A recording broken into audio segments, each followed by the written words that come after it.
Abdullah masih kepikir Nuham Dalillah La ilaha illallah Syabbi Abdullah. Assalamualaikum warahmatullahi wabarakatuh. Hanya kata kudrad ang desiya na kudrad sana halo. Kaya sinigyan na. Ngayon, pwede na siya.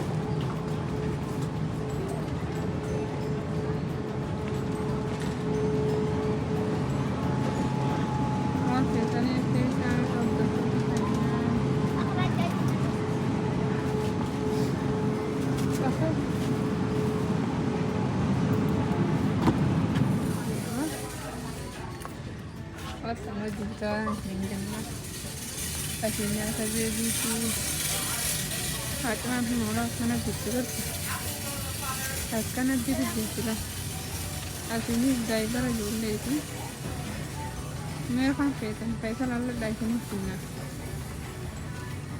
karena di sini ya justru kayaknya mal kayak dan pesa uang kayak ini cuma dah di sini benar itu minjem.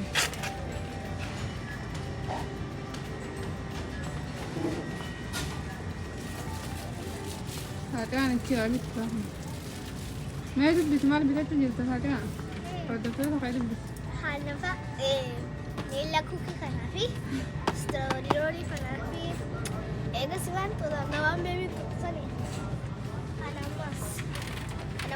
بس أنا هوندا بيتالي انتي ايه سي دابو ايه سي دابو ايه سي عنان ايه سي مشروم ما شاء الله أنا هوندا بيتالي الراية بدل كده berat itu biara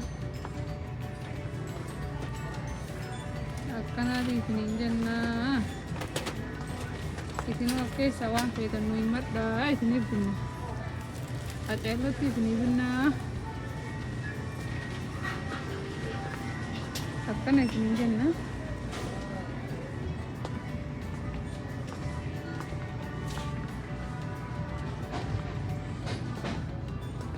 berapa ya? Enak.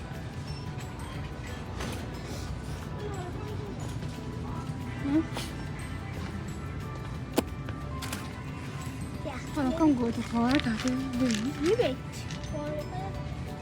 Oke, hui. Kalau ini kisah sih. Mungkin. Ya liaman lama tuh gitu ya. namanya Fatih. Nut. Kajah. Kono. Anak nah. Kasama ya ko. Nah, kan. Malang ka. Malang. Assalamualaikum warahmatullahi wabarakatuh. Ardo tu tak kawajan tu tak hanya kena dia fayada. Fayad berai video berada ini sini hidupnya jera video semua leton kayak sini namu wakil karena milaya na karena karena milaya gua juga wada magari itu ya kan lah gua juga wada Allah ayo assalamualaikum warahmatullahi Assalamualaikum warahmatullahi wabarakatuh. Warahmatullahi wabarakatuh. Lagi apa ya sebenarnya saya sisi suara video berang ada video semua itu ke sebelummu kalau video suara kalau waki cerah like seperti itu pernah ini kebahannya video dan subscribe like share kamu juga kita sebenarnya waki pada mata sebenarnya ayah betul kayaknya no juga wada milan ya nenek lah kalau biar kan milaya jera Fatima ni sakana gamada enti takana ti ninjan nabi yakana kana jawada